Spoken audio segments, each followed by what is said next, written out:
Bueno, muy buenas tardes para todos. En nombre de la Universidad Católica de Colombia, a través de su Facultad de Ciencias Económicas Administrativas y la Escuela Colombiana de Rehabilitación, le damos la cordial bienvenida a este espacio. Este espacio está enmarcado en un proyecto que venimos realizando conjuntamente las dos instituciones para identificar aspectos o el desarrollo que ha tenido el emprendimiento social en nuestro país. Contamos con el apoyo y la experiencia del doctor Ron Rojas, quien nos acompaña el día de hoy. Y hoy hablaremos del emprendimiento social en el marco de los profesionales 4.0. Doctor Ron, bienvenido. Voy a contarles un poco quién es él. Él es profesional en desarrollo de habilidades, educador y emprendedor. Se ha especializado en las áreas de desarrollo de liderazgo, emprendimiento, tecnología e investigación formal. Sus negocios incluyen Technical Speaking, una empresa de servicios informáticos, y PRISM Leadership Consulting Group, ubicado en Tampa, Florida. Con su doctorado en Administración de Empresas y Consultoría Empresarial, ha realizado talleres de planificación empresarial, mentoría, liderazgo, desarrollo de competencias para el trabajo. También ha diseñado proyectos de desarrollo organizacional para pequeñas empresas, instituciones educativas y sin fines de lucro. El doctor Rojas ha impartido cursos de liderazgo, gestión y emprendimiento a nivel de posgrados desde el año 2003. Es coronel retirado de la Fuerza Aérea. Ha realizado talleres y seminarios en Puerto Rico, múltiples ubicaciones de los Estados Unidos, Ciudad de México a través de la Universidad Autónoma, Costa Rica, China, Nassau, Bahamas e Italia. Con sus 18 años de experiencia en la educación superior, ha sido director de gerencia y mercadeo de la Pontificia Universidad Católica de Puerto Rico. Ha realizado proyectos relacionados con el desarrollo de cursos a distancia, emprendimiento, desarrollo de planes de negocio, habilidades de liderazgo, manejo del aula y métodos de investigación. El doctor Rojas fue consultor parroquial de la Universidad de Loyola a través de la Arquidiócesis de Chicago durante 10 años y actualmente dedica tiempo a desarrollar organizaciones sin fines de lucro. Actualmente vive en Tampa, Florida, Estados Unidos, y muy pronto tendremos su compañía y presencia en nuestro país. Agradecemos a las personas que se han vinculado, tanto de las dos instituciones, egresados, estudiantes o invitados de otras instituciones. Vamos a desarrollar la actividad de la siguiente manera. Agradecemos que por favor todos los asistentes tengan su micrófono silenciado para que no haya ninguna interrupción.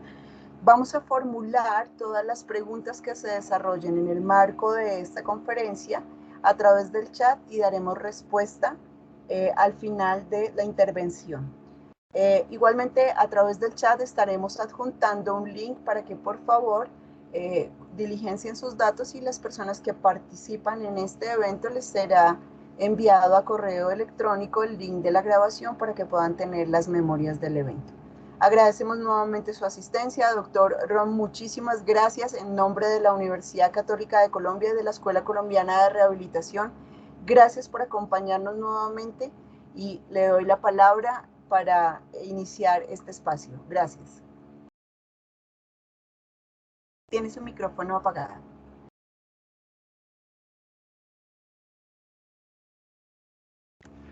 Gracias, profesora Cazalleda, gracias por esa presentación y muy agradecido de parte de la SR y de la Universidad Católica que me haya invitado a colaborar en este proyecto.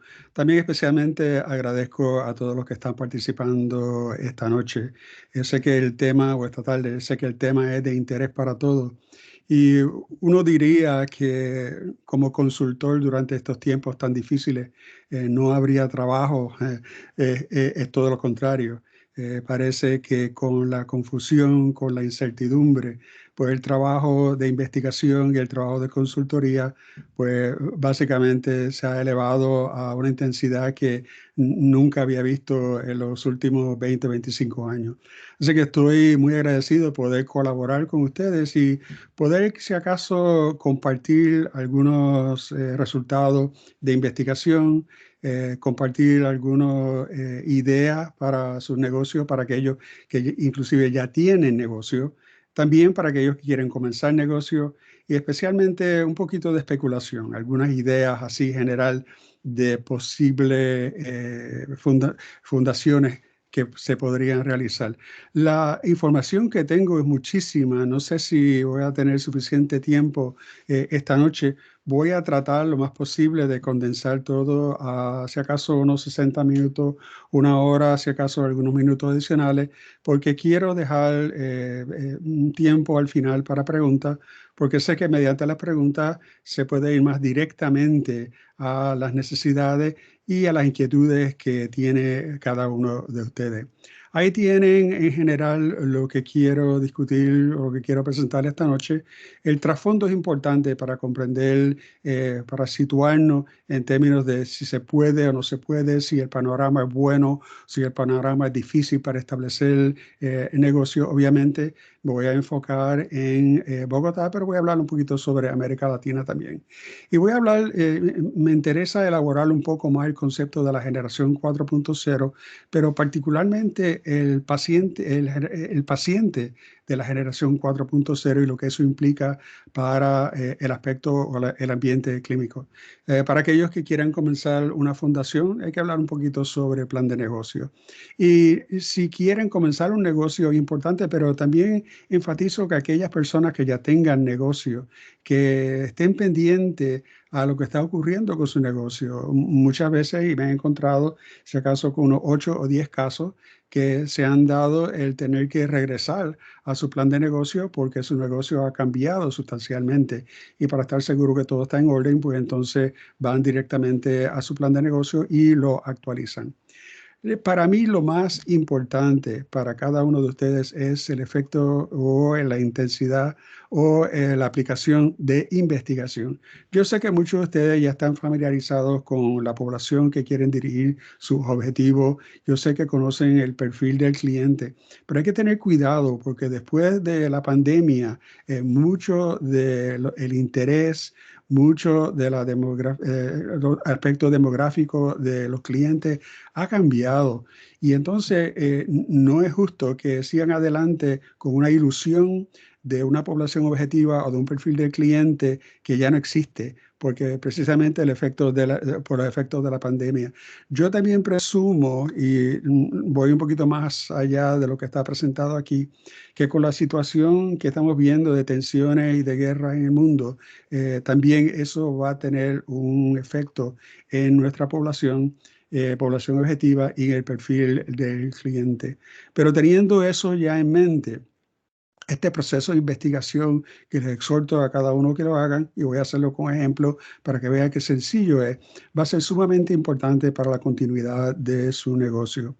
Entonces, hablar un poquito sobre la definición de productos o servicios. Tengo algunas ideas de productos innovadores, pero también quiero hablar de la posibilidad de distribución internacional, de franquicias que se pueden efectuar o sencillamente de comprar un negocio ya existente. En otras palabras, no se trata solamente de comenzar desde cero un negocio, sino que hay otras alternativas. También hablar un poquito sobre el plan de transición.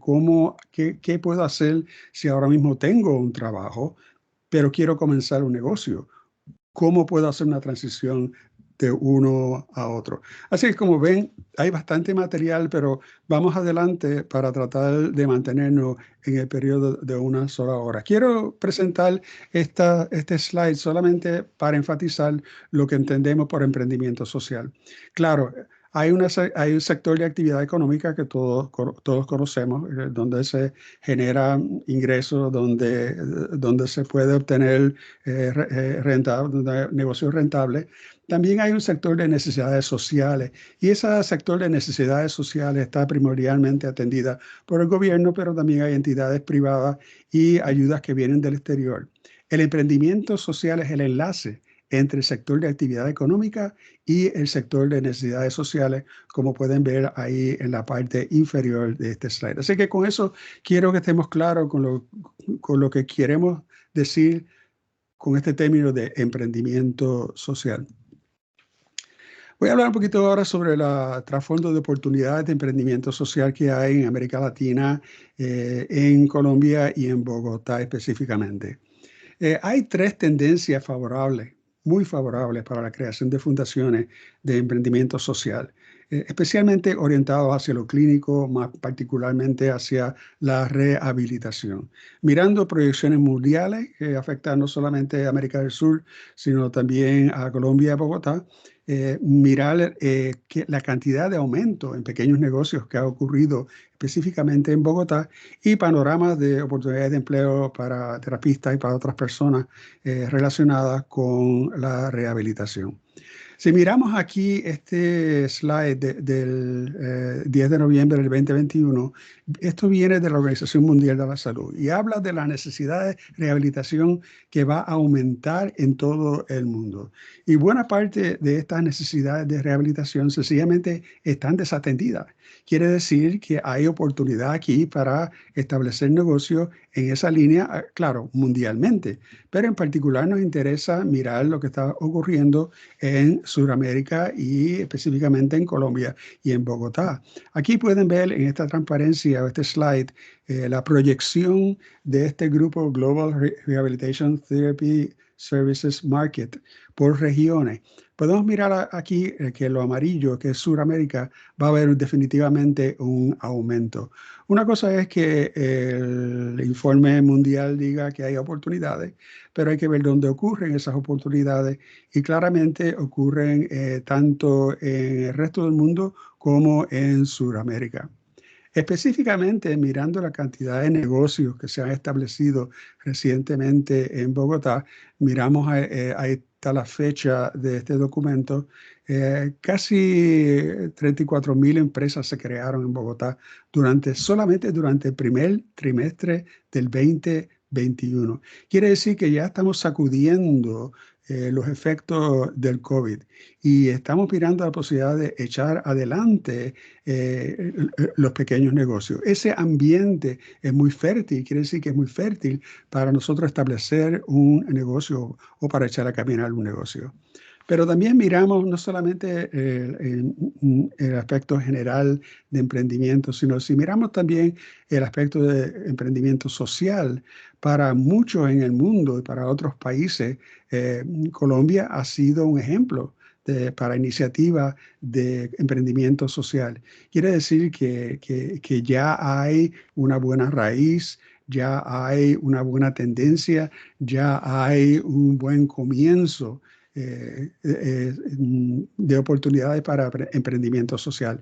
No solamente nuevamente en Colombia, sino mucho de lo que ocurre en Colombia también se mira, se observa a través de todo el mundo. Mirando así las posibilidades en general para emprendimiento social de pueblo, esto es solamente una pequeña lista, no necesariamente quiere decir todas, tampoco voy a leerlas todas, sino que voy a solamente a subrayar algunas. Por ejemplo, posibilidades de emprendimiento social, servicio móvil de libros y materiales y juegos educativos para niños, instalación móvil de exámenes de detención de diabetes y hipertensión, servicio de acompañamiento para personas de tercera edad o discapacitadas, libros en español para personas con discapacidad visual, fundación de prótesis mediante la impresión de 3D. Eso va un poquito más allá, trae la ingeniería y la tecnología, la trae directamente al campo clínico. Turismo inclusivo para personas con discapacidad. Uno de lo que he escuchado es posibilidades cómo uno puede hacer turismo inclusivo con personas que están visualmente discapacitadas. Y finalmente, una fundación para la atención de mujeres víctimas de violencia física. Como pueden ver, aquí hay muchas oportunidades de emprendimiento social. No estoy diciendo que tienen que adaptarse a uno u otro, solo quiero dar un panorama amplio de posibilidades, cosa de que tengamos contexto de las oportunidades de emprendimiento social. Uno de los emprendimientos sociales que ocurre en Colombia específicamente ocurre en Bogotá, escasamente algunos kilómetros, un poquito más al norte de donde está la Escuela Colombiana de Rehabilitación, está Fruto Bendito. Y entonces, ¿en qué consiste esta empresa o esta fundación? En crear cunas de bebé. Y no solamente cunas de bebé, me enteré a través de su website que también están dando diferentes lecciones, diferentes clases a las madres para que puedan atender mejor a esos hijos, especialmente mirando poblaciones y sectores que son vulnerables. Este tipo de proyecto, este tipo de fundación llamado Fruto Bendito ha sido reconocido acá en Estados Unidos con bastante fuerza. Y entonces, nuevamente, es un ejemplo de uno de los emprendimientos sociales que surge de Colombia, pero a la misma vez tiene visibilidad para todo el mundo. Cuando miramos entonces el próximo paso, que es cómo comienzo una fundación, hay que hablar del plan de negocio. Y claro, cuando se comienza un negocio, puede ser un negocio solo o con algunos colegas profesionales. Teniéndolo solo, claro, es mucho más intenso, mucho más trabajo. Teniendo algunos colegas, unos 5 o 6, un equipo para tratar de comenzar un negocio, se hace mucho más llevadero. Y no solamente eso, sino cuando llega el momento financiero, cada uno puede contribuir a algo de su propia finanza, y eso verdaderamente convence más a los bancos, a las diferentes instituciones que hacen préstamos, de que verdaderamente tiene posibilidad este negocio, porque claro, uno lo va a poner a riesgo su propio fondo. Así que hablemos un poquito sobre el plan de negocio. El plan de negocio es importante para definir o redefinir el modelo de negocio. Cuando digo redefinir, me he encontrado con algunos negocios que se han desviado un poco de sus operaciones como originalmente estaban programadas. Y claro, esta redefinición es una reacción al COVID. Pero hay que mirar entonces la estructura de costos, la preferencia de los clientes, los cambios en suplidores, o sea que son muchos los factores que podrían entonces cambiar. Y si uno no tiene cuidado, entonces uno no está listo para enfrentarse, vamos a decir, a la margen de ganancia o la estructura de costos que podría cambiar. Y entonces poder hacer el plan de negocio ayuda a poder redefinir el modelo de negocio y mirar un poquito más estratégicamente las posibilidades, no solamente el ahora, sino mirar estas oportunidades y convertirlo en una estrategia saludable para el negocio. Claro, más importante para este tipo de negocio es mirar cuál es la contribución social. Esa es la diferencia entre nosotros y el emprendimiento regular. ¿Cuál es nuestra contribución social? Mirar cuál es la población objetiva, mirar cuál es el perfil del cliente potencial, y ahí tengo específicamente que miremos post-COVID, a ver si ha habido cambio. Si hace el análisis y hace la investigación y no hay cambio, pues entonces eso le favorece. Pero si no hace la investigación y hay cambio en la población objetiva, tanto y el perfil del cliente, entonces el negocio puede estar a riesgo.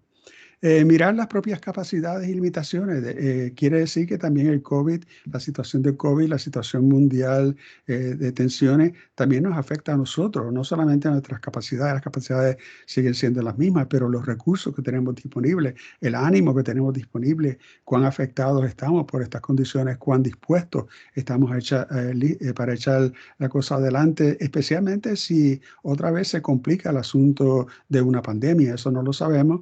Dios permita que no ocurra, pero que hay que mirar las posibilidades, hay que mirar las contingencias para el negocio. Así está más preparado uno para enfrentar cualquiera de esos riesgos que nos vengan en el futuro.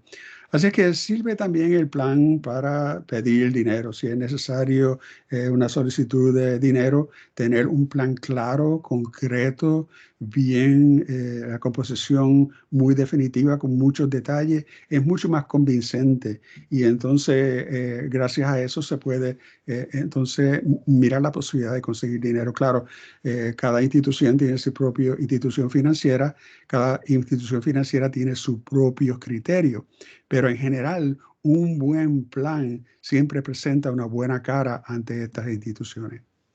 Si miramos en general lo que significa o lo que implica hacer un plan de negocio, aquí tienen una serie de 7 renglones. Como pueden ver, es un documento complejo. Es un documento, sin embargo, que abarca todas las posibilidades. La analogía que yo uso mucho en la consultoría es componer un plan de negocio es como componer un rompecabezas. Son muchas las piezas que hay que poner juntas, pero hay que tratar de poner las piezas apropiadas en su lugar apropiado y en su contexto apropiado. Y hay que mirar a ver si faltan piezas. Uno de los ejercicios que hago con muchos grupos es que tengo 2 o 3 rompecabezas, pero le quito piezas a un grupo y se las pongo a otro grupo. En otras palabras, transpongo ahí las piezas para que cuando vayan componiendo se den cuenta, Dios, aquí hay piezas que no nos corresponden. ¿A quién le corresponde esas piezas? Entonces sale y crea un momento, por lo menos un ambiente mucho más colaborativo, de salir de donde están y mirar a ver dónde están las otras piezas que necesitan. Esa analogía sirve también para cuando uno comienza un pequeño negocio. Pero como pueden ver, los renglones son grandes, ahora son significativos y no aquí no tenemos todo, pero parece que lo más genérico en términos de renglones son estos 7. Ahora sí quiero enfatizar algo muy importante y lo que quiero enfatizar es el orden.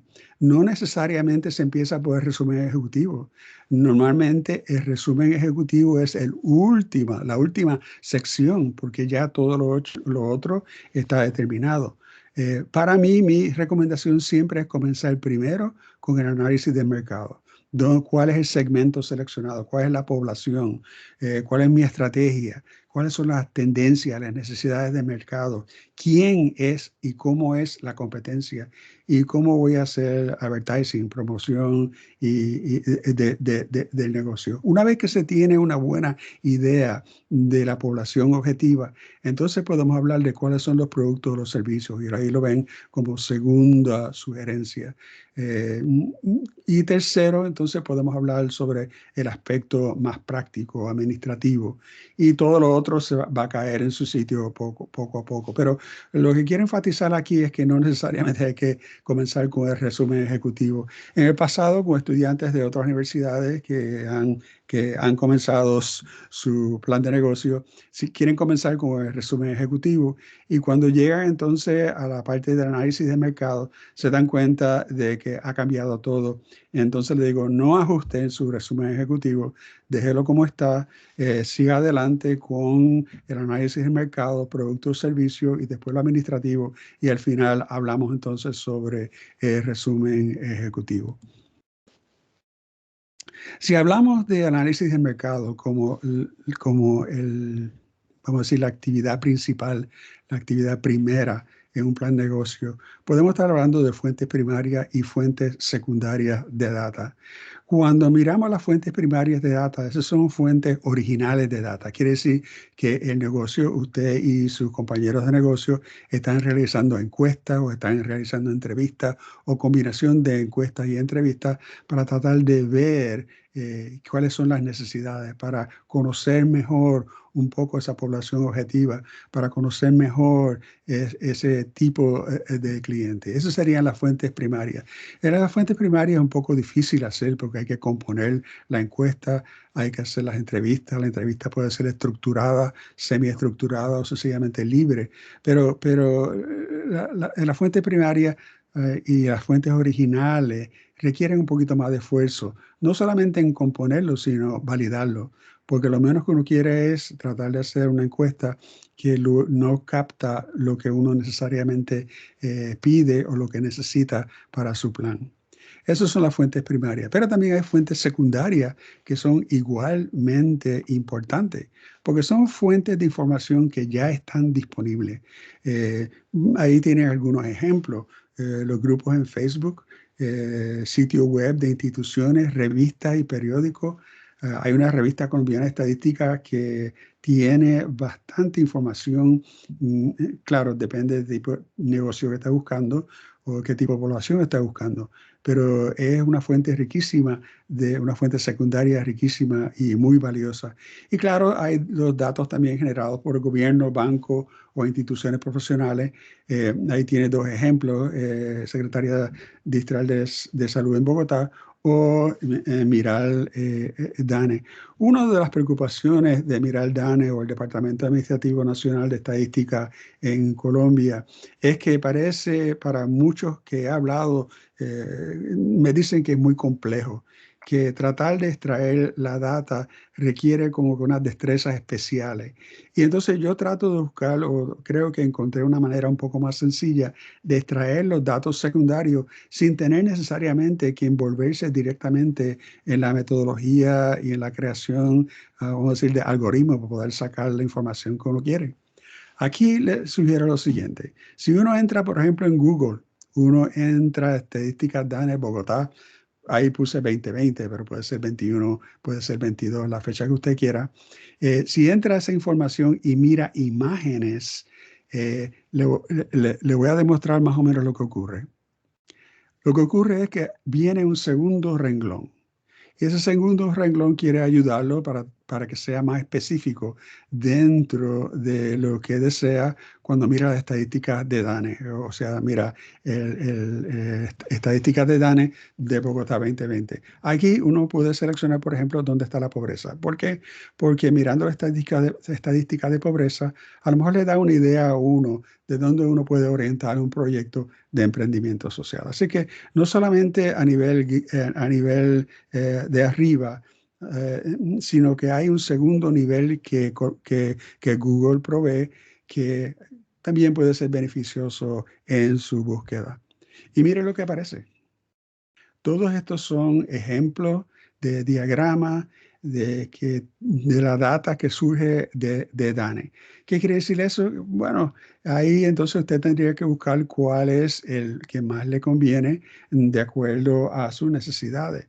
Pero lo que quiero ilustrar aquí es que no hay necesidad de entrar directamente a DANE. Si usted tiene la habilidad y tiene la destreza o tiene a alguien que le pueda hacer el programa, para extraer la data, pues claro, tiene ventaja. Pero la manera más fácil es sencillamente con un Google, mirar las imágenes y ver qué diagramas hay por ahí. No solamente hay diagramas, sino hay libros, hay revistas, todo relacionado con data de DANE. Quiere decir que no solamente usted no es el único que va a hacer investigación con datos de DANE, sino que hay otras corporaciones que ya y empresas que ya lo han hecho. Y no está de más aprovechar de ello. Voy a ilustrarle ese caso con algunos ejemplos de población objetiva y tendencias en el mercado. Aquí tengo, por ejemplo, que hablemos mirando el futuro. ¿Cómo sería el paciente de la generación 4.0? Hablamos de 4.0 y hablamos de la tecnología, la influencia de la tecnología, pero la pregunta es cómo sería el futuro de ese paciente y qué oportunidades hay para crear emprendimientos sociales. Yo diría que si miramos el futuro así, el COVID no ha frenado la innovación digital, todo lo contrario, lo ha amplificado. Si ustedes recuerdan, antes del COVID-19, eh, cuando se hablaba de telemedicina, muchos decían que eso no va a funcionar. Y sin embargo, estamos mirando cómo el auge de la telemedicina se ha convertido en algo ya mucho más normal, como decir. Es más, se habla de la telemedicina como el nuevo normal. Si miramos también los gastos que hay con respecto a dispositivos portátiles, que pueden ser tanto en el hogar como en los hospitales o en las clínicas, se habla de unos 81.5 millones de dólares US. En otras palabras, y se ve un aumento de un 18.1%. Quiere decir que esta tendencia de dispositivos portátiles va a aumentar. Las capacidades de diagnóstico y monitoreo de los productos de consumo van a estar mucho más disponibles para estas personas. Y las personas que son tienen destrezas tecnológicas van a aprovechar de ello. Y aprovechando de ello quiere decir que ese tipo de paciente de la generación 4.0 va a tener mucho más control sobre su propia salud, sobre las tendencias de su salud. Y no solamente eso, sino que cuando va a una cita médica, va a traer parte de esa data. y entonces cuán dispuestos están los médicos, enfermeras, etcétera, de aceptar esa data. Por lo tanto, yo creo que en resumen decir ahí que el paciente del futuro ya viene preparado para las consultas y no necesariamente está mirando la posibilidad de hospitalización o de largo tiempo en clínica, sino tratando de mirar las posibilidades de qué posibilidades hay de sencillamente darle continuidad al mejoramiento de mi salud o a la recuperación desde mi propio hogar. Miren aquí, si acaso, algunos ejemplos de dispositivos portátiles que se puede comprar en el mercado y que muchas personas ya han comprado. Yo no sé si lo pueden ver por la cámara, pero ese de electrocardiograma portátil, yo lo tengo aquí en casa y cada mes me hago un electrocardiograma. Tengo 8 o 9 de ellos. Cuando visito al cardiólogo se los enseña y él dice muy bien todo, pero claro, hay que ir un poquito más a profundidad, por lo tanto usamos el equipo de él. Pero algo que ocurra así que pueda llamar la atención, él estaba muy contento con este dispositivo y entonces él analiza también lo que yo proveo. Pero solamente un ejemplo para ver, mire los otros dispositivos que hay disponibles, dispositivos para rastrear el sueño, a aquellos que tienen dificultad de sueño, o el estetoscopio digital que puede escuchar con mucha más claridad los diferentes sonidos. Para mí fue una sorpresa que hubiera un analizador de orina. Y mira, $129 US, pero que una persona que tenga problemas con riñones, pues entonces puede hacerse sus pruebas consecutivas o pruebas con más frecuencia. Y pruebas de diferentes laboratorios. Aquí le ilustro la prueba de cortisol en saliva, que solamente es, y muchos de ellos, claro, uno hace el tipo de laboratorio, las muestras, uno las consigue acá en la casa y se lo envía a un laboratorio y le envían los resultados. Pero lo que quiero ilustrar con esto es solamente un pequeño grupo de dispositivos portátiles que va eventualmente a ser más frecuente en los diferentes hogares o en los diferentes ambientes de negocio. Aquí está la oportunidad. Todos esos dispositivos, ahora mismo muchos de ellos están totalmente aislados, pero existe la posibilidad de la conexión de todos estos dispositivos o de una variedad de esos dispositivos directamente a una tableta o a un celular. Y de ahí, de ese celular, directamente a una serie de portales donde se colecciona esa data y se puede usar inteligencia artificial para ver cuáles son las tendencias, para ver específicamente qué necesita este tipo de paciente. Así que, como pueden ver, una gran conexión entre el cuidado y la tecnología. Y todavía algunas de las tecnologías no están claras. Por ejemplo, ahora con la tendencia de genoma secuenciado, se puede ya mirar los factores de riesgo genético de antemano. Medicina regenerativa, la nanotecnología está en aumento. Y quizás lo más interesante de la nanotecnología es la aplicación o el desarrollo de nanoantibióticos. Pero en general, yo creo que el punto más importante de la relación entre tecnología y el aspecto clínico es la atención conectada. Quiere decir que muchos expertos pueden mirar simultáneamente la data y entonces como grupo pueden tratar de llegar a un mejor consenso, especialmente si hay la oportunidad del uso de inteligencia artificial, un mejor consenso de qué hacer con un paciente en particular. Eso trae a colación la creación de los algoritmos para todos estos dispositivos y eso entonces es una oportunidad para programadores y para ingenieros y para, si acaso, profesionales más orientados hacia la tecnología, cómo se convalida o cómo se valida los resultados de estos dispositivos con relación a los que ya están en uso común en las clínicas. Así es que creo que va a haber una recopilación de grandes cantidades de data por cada uno de los pacientes. Eso entonces provee una oportunidad de una medicina mucho más personalizada.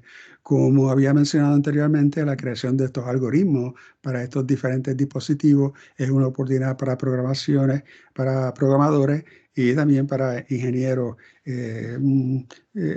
especialmente mirando las validaciones clínicas y mirar el tipo de mejoramiento que se puede hacer a cada uno de estos dispositivos. A través del COVID también surgió y este principio, este modelo apoya lo que acabamos de hablar, donde surge el modelo del hospital a domicilio. Dada la capacidad limitada de hospitales y de clínicas, muchos pacientes COVID fue enviado a su casa para recuperación y para tratamiento. Y al hacer eso, entonces se hace viable, se hace demostrable que se puede hacer en unos ciertos aspectos, unos ciertos tratamientos clínicos ya desde el hogar. Claro, telemedicina y con el contacto directo, si acaso con dispositivos que se pueden traer de los hospitales hasta las casas.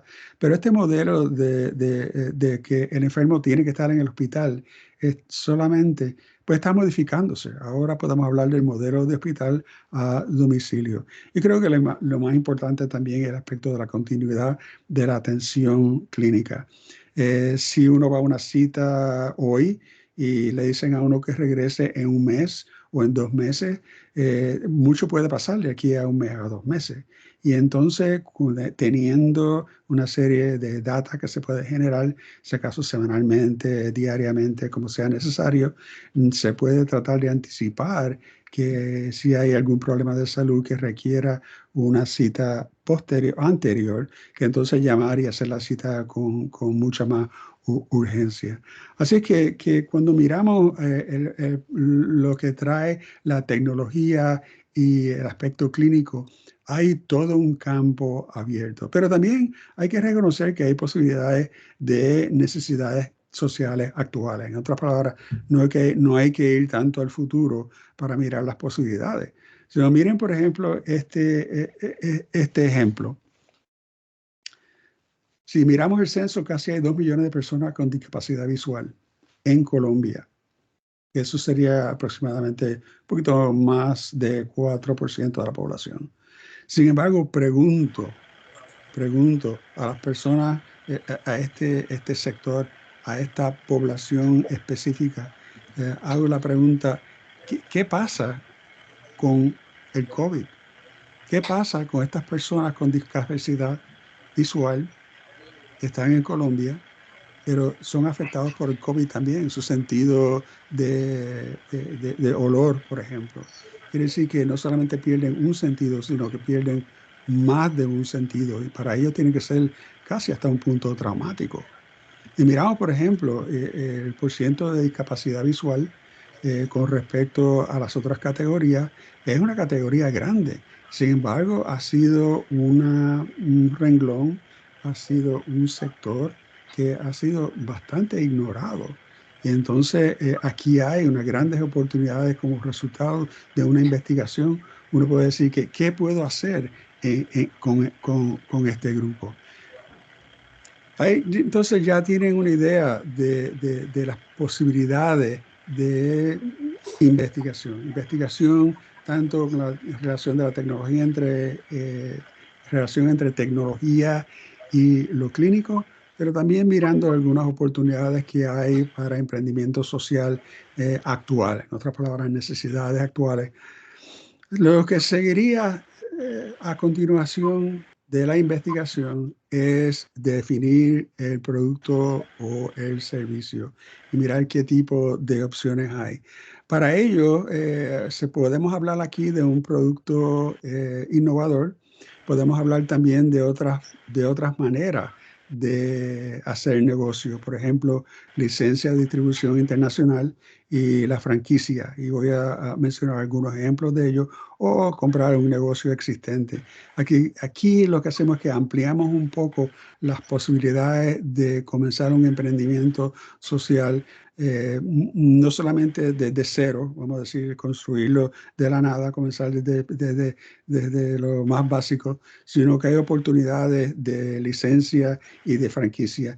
No hay duda de que una de las dificultades que he observado hasta la fecha, específicamente en América Latina, que la licencia de distribución internacional y la franquicia no han echado para adelante por el idioma. En otras palabras, hay que saber y hay que ser bastante bueno con el idioma inglés. Pero si tiene alguien en su grupo o alguien que quiere colaborar con su emprendimiento social como un colaborador, vamos a decir, pues entonces tiene oportunidad y sabe el idioma, pues entonces se abren las posibilidades de licencia de distribución y de franquicia. Vamos un poquito más específico sobre esto. Si miramos las personas con discapacidad visual, y miramos también que durante el COVID tienen la dificultad de perder el olfato y el gusto, ¿qué podemos hacer por ello? Y entonces esto plantea una pregunta que lleva hacia un emprendimiento social, hacia las posibilidades de un emprendimiento social. Y las posibilidades son crear una fundación de olfato. Se dice que 77% de los que tienen COVID tienen algún tipo de pérdida de olfato. Hay varios artículos ya que dicen que este entrenamiento de olfato funciona.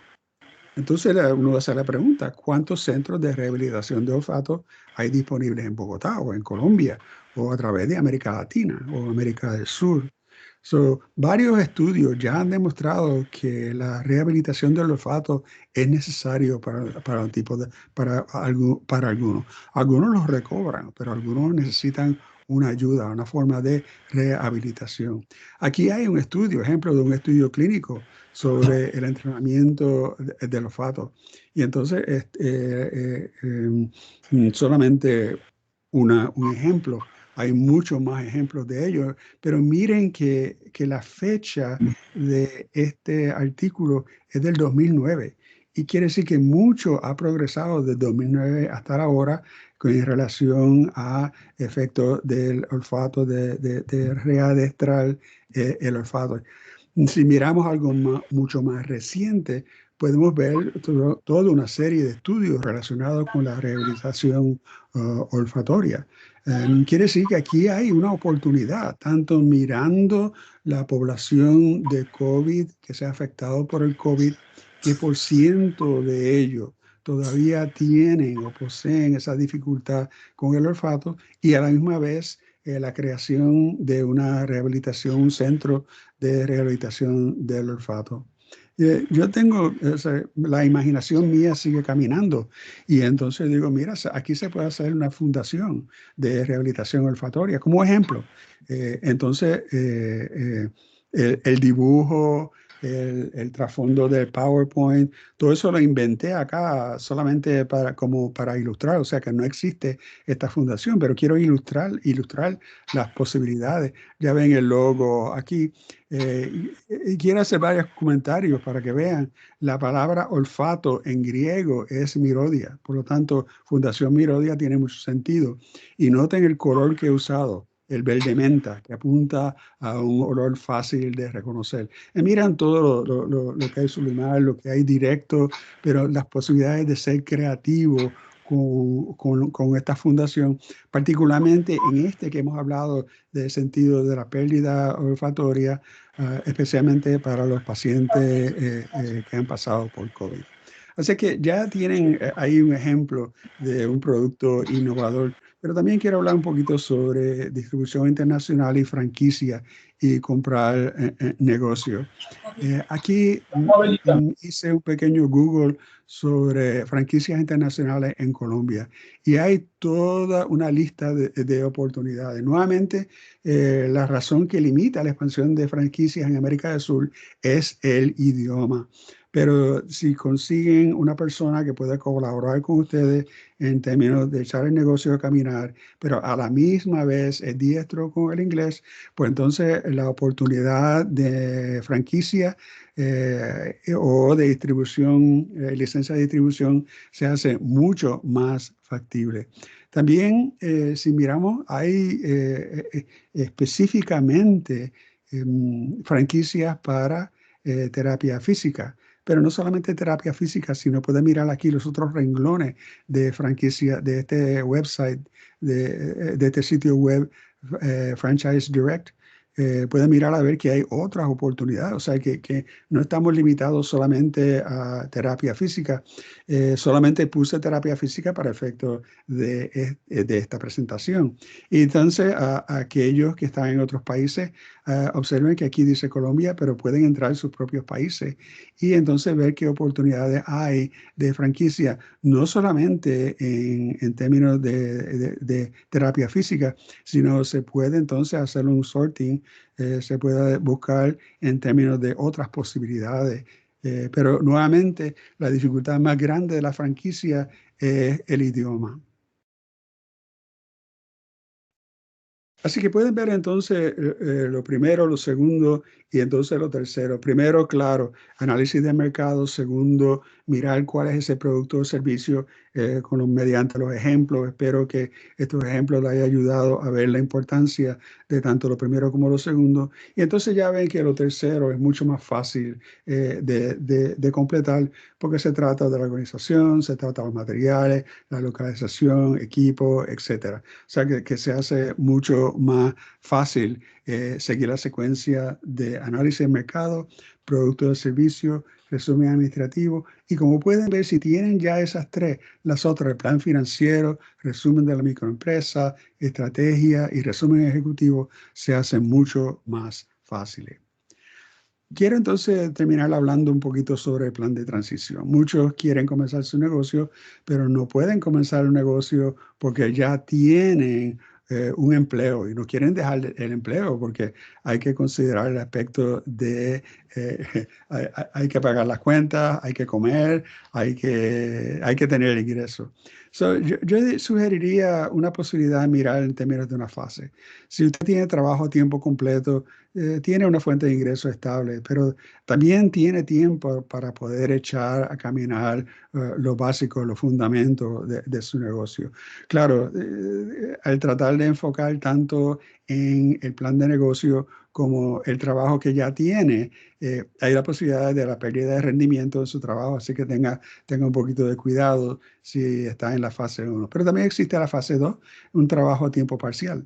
Entonces, en otras palabras, a tiempo parcial ya se puede hablar de la posibilidad de que tiene ingresos, pero va a tener más tiempo para dedicar a la fundación. Y claro, la fase 3 sería 100% dedicado a la operación y a la fundación. O sea que hay la posibilidad de ir poco a poco, no hay que dejarlo todo para tratar de comenzar una fundación.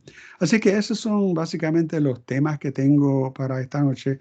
Sé que es mucho, sé que hay mucha más información que podría elaborar en cada uno de estos renglones, pero por lo menos tienen una idea de qué está surgiendo, de cuáles son los resultados de algunas investigaciones y a la misma vez un poquito sobre especulación, en otras palabras, qué podemos ver en nuestro futuro.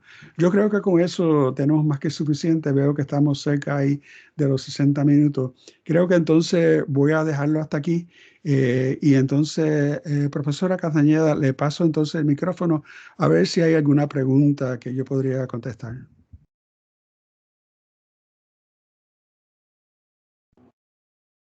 Bien, muchísimas gracias a todos. Preguntas, por favor, a través del chat. Yo traigo una pregunta, doctor Ron, de mis estudiantes que estuvieron en su conferencia hace 15 días y está relacionada con los proyectos que ellos desarrollan, pues están orientados hacia el tema de rehabilitación.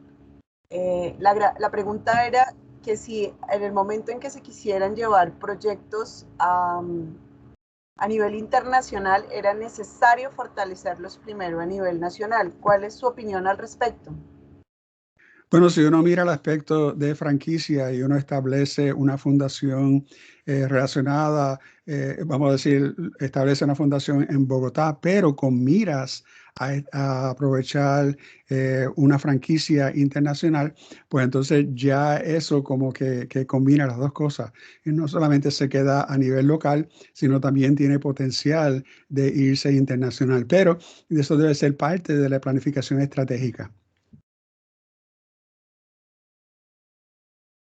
Perfecto, muchas gracias. Hay una pregunta de Henry Velázquez que nos dice, doctor Rojas, ¿cuáles son las tecnologías actuales que ve usted con mayor utilidad al emprender con una fundación como la que usted nos sugiere? Yo diría que hay que tener cuidado porque cada país es un poco diferente y habría que hacer esa investigación. Por ejemplo, yo diría que acá en Estados Unidos las tecnologías de Bluetooth van a ser mucho más importantes en términos de tratar de conectar todos estos dispositivos. Pero ¿cuántos de esos dispositivos de domicilio, cuántos de esos dispositivos personales hay en diferentes países o disponible en diferentes países, o si hay regulaciones o limitaciones de leyes en cuanto a ello, pues un poco más difícil. Lo que sí hay que reconocer y hay que hacer la investigación de cuáles son los que están disponibles y qué oportunidades hay. Espero que eso conteste la pregunta. Verdaderamente no contesta la pregunta porque verdaderamente depende de cada país.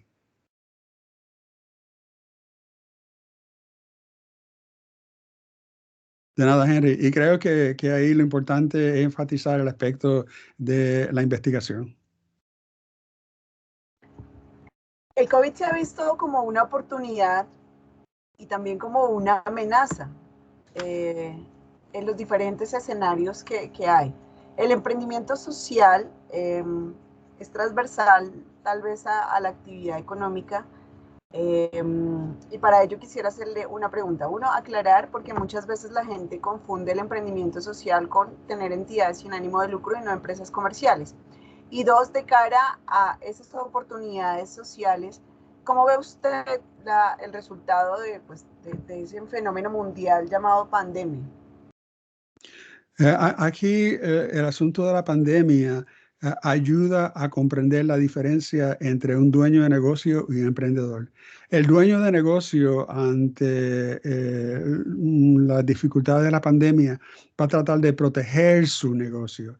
El emprendedor, por el contrario, mira el aspecto de la pandemia y dice, aquí hay oportunidades que nadie ha pensado, aquí se puede hacer innovación, aquí se puede llevar a cabo proyectos y fundaciones que verdaderamente nadie había anticipado. Y ahí está la diferencia entre un dueño de negocio y un emprendedor. Claro, el emprendedor está mucho más dispuesto a enfrentarse a dificultades y aprender de esas dificultades. Mientras que, digamos, un dueño de negocio solamente tiene negocio para mantener su renta, sus ingresos, pero no está tan interesado en expandir o irse internacional o irse vamos a decir, abrir sucursales en otros lugares. Y hay que pensar que hay buenas oportunidades para dinero. Lo único que eso depende de qué es lo que quiera hacer cada uno de estos proyectos. No todos tienen que ser sin ánimo de lucro. Otros pueden hacer verdaderamente haciendo dinero, claro. No tiene sentido abusar de la cantidad de dinero que se hace, porque sería entonces una contradicción, sería como tratar de manipular una condición de necesidad social y tratar entonces de abusar para crear dinero. Eso sería contraproducente. Pero no está de más aprovechar y hacer dinero. Miren, por ejemplo, qué cantidad de dinero se ha hecho con las pruebas COVID. Donde quiera que uno vaya, hay que hacerse prueba de COVID. Y muchos de esos laboratorios no son sin ánimo de lucro. Y quiere decir que la están pasando bastante bien. Espero que eso conteste la pregunta. Sí, señor, muchas gracias. María Paula Vargas nos pregunta que ella, si lo puede contactar para asesorar un emprendimiento social que tiene en Estados Unidos, que a través de qué medios lo podría contactar. Mi correspondencia está allá abajo, en la esquina inferior derecha. Así es que si Perfecto. quiere Lo voy a hacerlo... escribir en el chat. eh, ah, y no solamente eso, sino le doy también el número de teléfono, ya que está en Estados Unidos, digo, se lo doy a todos ustedes si quieren, el 813-963-6158.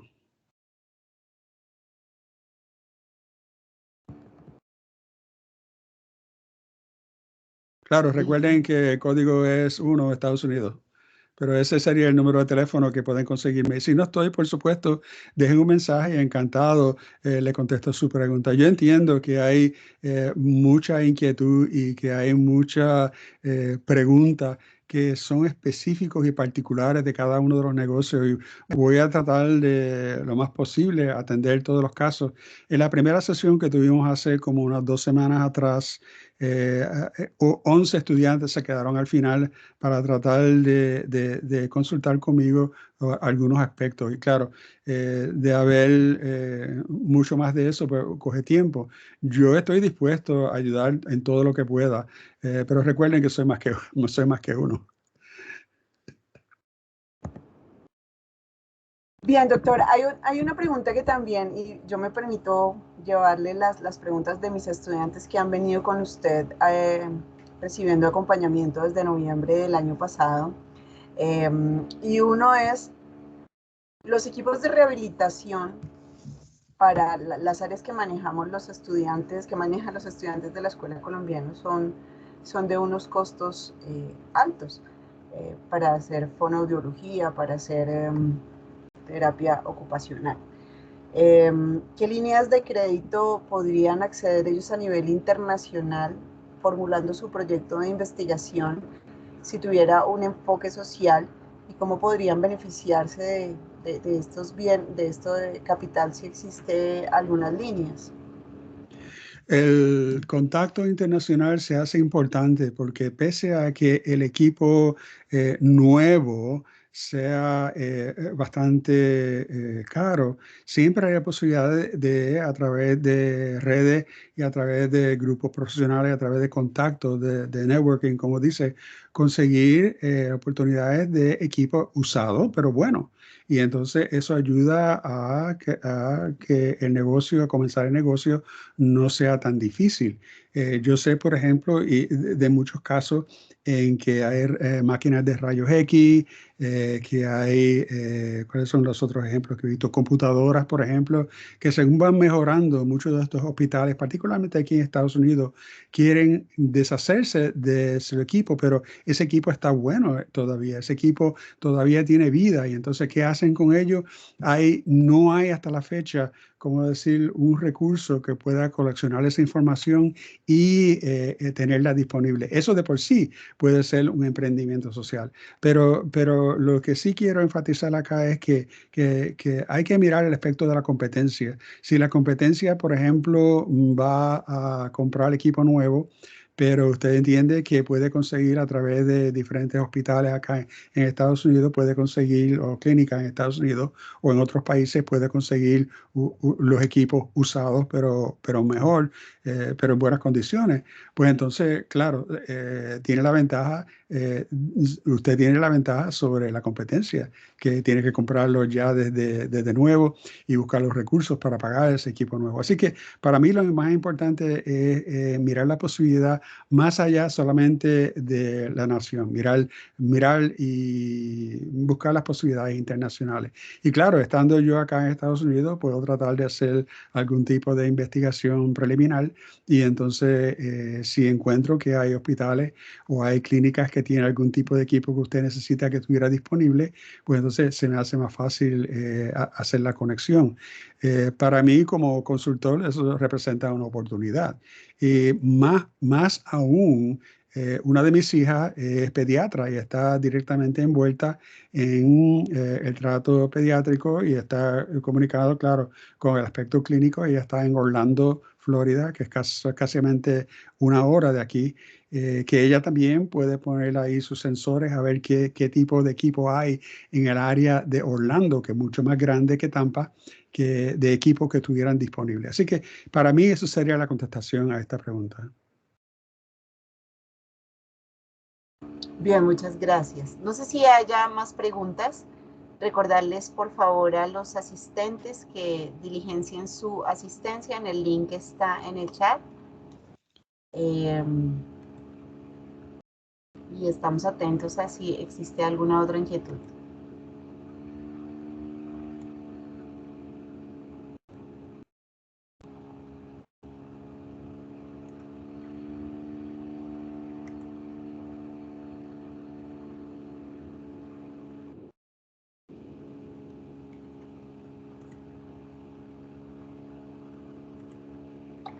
Pues doctor, parece que no hay más preguntas. O a lo mejor hay preguntas, pero prefieren escribirlas en una correspondencia o algo. Le paso nuevamente la información, la pueden ver ahí en el chat, la pueden ver ahí también en los slides. También podemos enviar esta presentación o tener esta presentación disponible para que lo puedan revisar y si acaso puedan reflexionar y discernir. Pero por sobre todo, no teman escribirme alguna correspondencia, alguna pregunta que tenga. Si no tengo la respuesta, porque por supuesto no tengo la respuesta a todo, le puedo hacer una pequeña investigación y redirigir su pregunta a una persona que si acaso tenga sea mucho más perito en el tema particular o la pregunta, pueda contestar la pregunta que usted tiene. Bien, muchas gracias. Yo quiero aprovechar y hago publicidad. El doctor Ron Rojas estará la próxima semana visitando las instalaciones de la Escuela Colombiana de Rehabilitación y hago una extensiva invitación a los estudiantes de la Universidad Católica de Colombia y obviamente a los estudiantes de la Escuela Colombiana de Rehabilitación, personal administrativo y docente que nos acompaña el día de hoy, a un espacio que tendremos el miércoles de 3 a 6 de la tarde con una presentación muy interesante que es cómo vender nuestros proyectos, cómo hacer que la gente se convenza de nuestros proyectos. Y esto no es solamente para proyectos, realmente las estrategias de cómo vender iniciativas, de cómo poder nuestra empresa, si ya la tienen, ser favorable, por ejemplo, en escenarios comerciales como ruedas de negocios. Y Cristian nos dice, ¿se aprovechará para hablar muy seriamente de emprendimientos? Claro, Cristian, van a estar los estudiantes, los egresados y cualquier miembro de la comunidad educativa de la escuela y de la universidad que tenga sus proyectos en mesas específicas o en escenarios específicos de asesoría.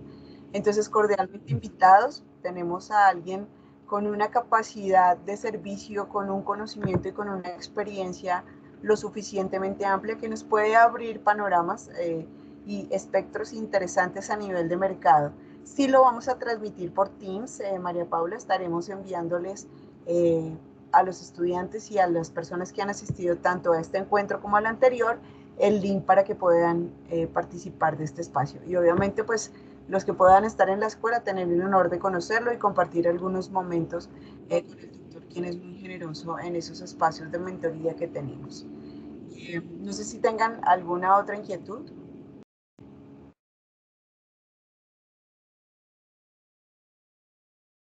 Bueno, doctor, pues muchísimas gracias. Gracias a todas las personas nacionales e internacionales, a las personas de la Universidad Católica que nos han acompañado el día de hoy. Para la Escuela Colombiana de Rehabilitación y para la Universidad Católica de Colombia es un honor contar con usted como asesor en estos proyectos. Sabemos que el emprendimiento es de las iniciativas más apasionantes que puede haber, o lo digo yo por ser emprendedora y por enseñar emprendimiento, pero creo que es lo mejor que uno puede hacer en la vida.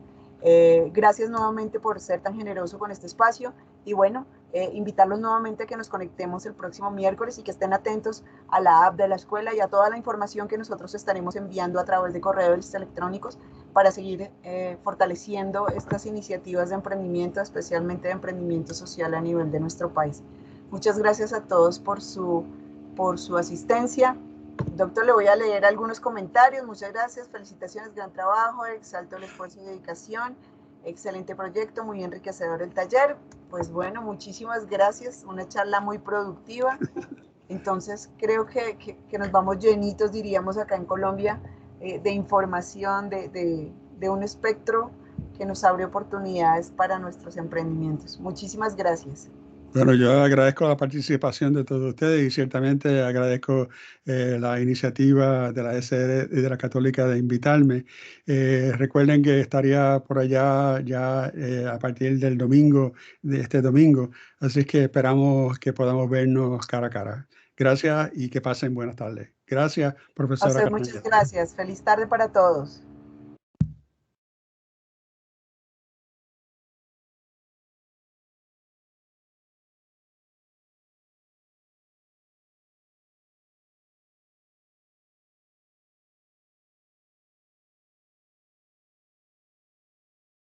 Muchas gracias, feliz tarde.